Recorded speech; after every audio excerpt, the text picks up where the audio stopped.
Honourable Speaker, sir, in the last 5 years, our focus has been to improve taxpayer services.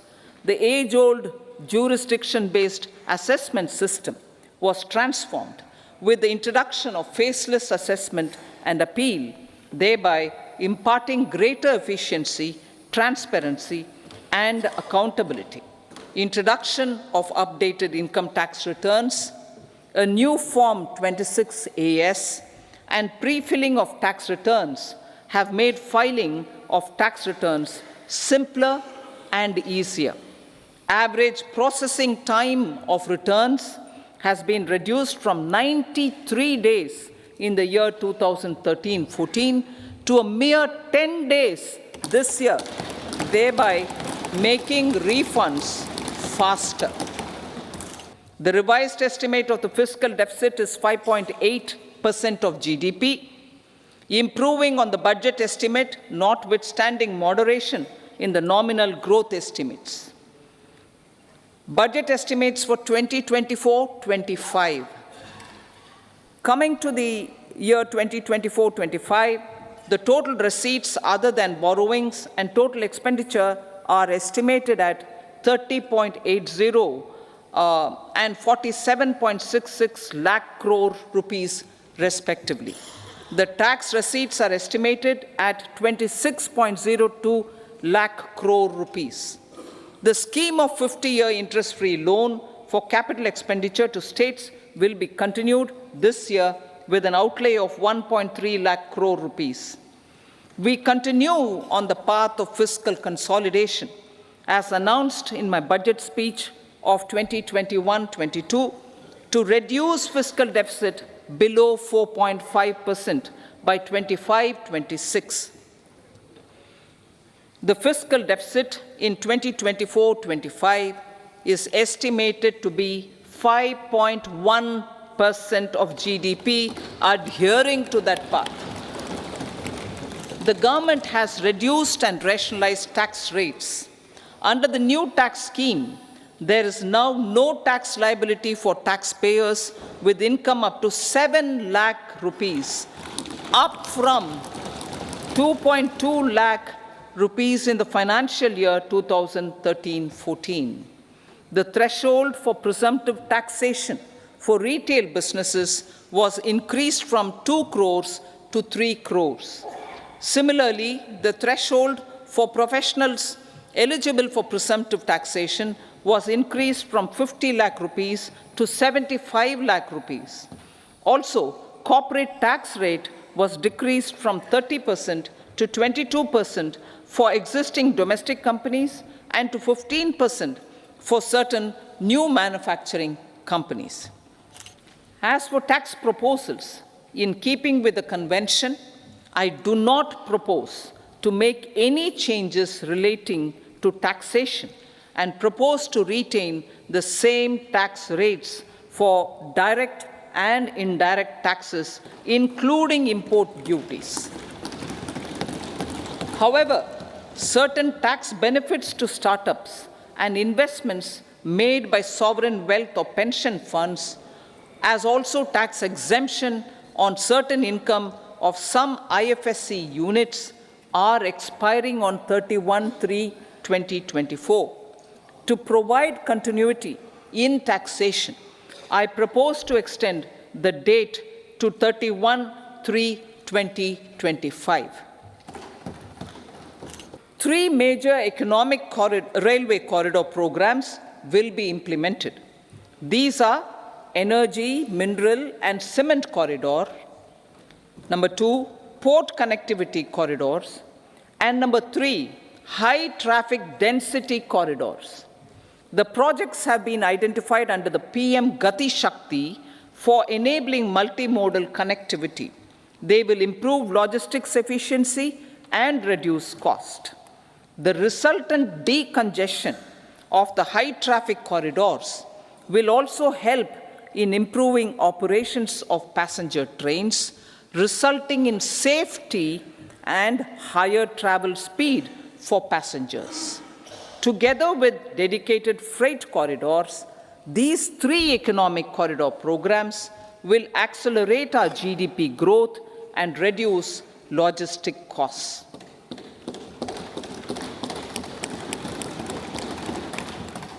$40,000 normal rail bogies will be converted to Vande Bharat standards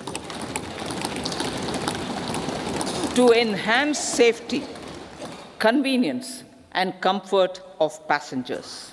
83 lakh SHGs, 83 lakh SHGs with 9 crore women are transforming rural socio-economic landscape with empowerment and self-reliance. Honorable Speaker said, their success has assisted nearly 1 crore women to become Lakpati Didi already. They are an inspiration to others. Their achievements will be recognized through honoring them. Buoyed by the success, it has been decided to enhance the target for Lakpati Didi from 2 crores to 3 crores. Our government will adopt economic policies that foster and sustain growth, facilitate inclusive and sustainable development, improve productivity, create opportunities for all, help them enhance their capabilities, and contribute to generation of resources to power investments and fulfill aspirations. Guided by the principle, reform, perform, and transform, the government will take up next generation reforms and build consensus with the states and stakeholders for effective implementation. It is an important policy priority for our government to ensure timely and adequate finances, relevant technologies, and appropriate training for the micro, small, and medium enterprises, MSMEs, to grow and also compete globally. Orienting the regulatory environment to facilitate their growth will be an important element of this policy mix. Aligning with the Panchamrit goals, our government will facilitate sustaining high and more resource-efficient economic growth. This will work towards energy security in terms of availability, accessibility, and affordability. For meeting the investment needs, our government will prepare the financial sector in terms of size, capacity, skills, and regulatory framework. Aspirational Districts Program. Our government stands ready to assist the states in faster development of aspirational districts and blocks, including generation of ample economic opportunities. Development of the East. Our government will pay utmost attention to make the eastern region and its people a powerful driver of India's growth. The country showed the way forward and built consensus on solutions for those global problems. The recently announced India-Middle East-Europe economic corridor is a strategic and economic game changer for India and others. In the words of Honorable Prime Minister, the corridor, and I quote, will become the basis of world trade for hundreds of years to come, and history will remember that this corridor was initiated on Indian soil, unquote. Vision for Viksit Bharat. Our vision for Viksit Bharat is that of prosperous Bharat in harmony with nature, with modern infrastructure, and providing opportunities for all citizens and all regions to reach their potential. With confidence arising from strong and exemplary track record of performance and progress, earning Sabka Vishwas, the next 5 years will be years of unprecedented development and golden moments to realize the dream of developed India by 2047. The trinity of demography, democracy, and diversity, backed by Sabka Prayas, has the potential to fulfill aspirations. Our economic strength has made the country an attractive destination for business and conference tourism. Our middle class also now aspires to travel and explore.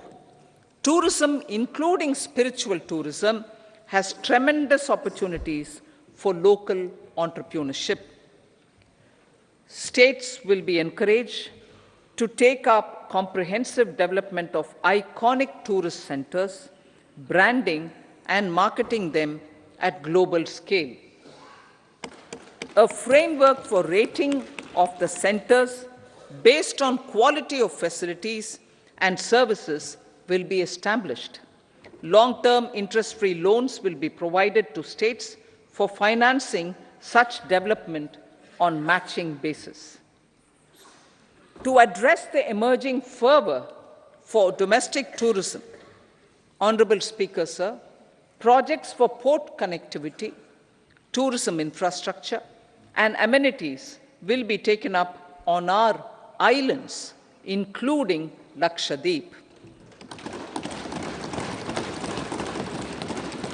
This will help in generating employment also. Promoting investments. The FDI inflow during 2014 to 23 was $596 billion, marking a golden era. That is twice the inflow during 2005 to 14. For encouraging sustained foreign investment, we are negotiating bilateral investment treaties with our foreign partners in the spirit of First Develop India. FDI is First Develop India. Economy then and now. In 2014, when our government assumed the reins, the responsibility to mend the economy step by step and to put the governance systems in order was enormous. The need of the hour was to give hope to the people, to attract investments, and to build support for the much-needed reforms. The government did that successfully, following a strong belief of nation first. The crisis of those years has been overcome, and the economy has been put firmly on a high, sustainable growth path with all-round development. It is now appropriate to look at where we were then. I repeat, it is now appropriate to look at where we were then till 2014 and where we are now, only for the purpose of drawing lessons from the mismanagement of those years. The government will lay a white paper on table of the House.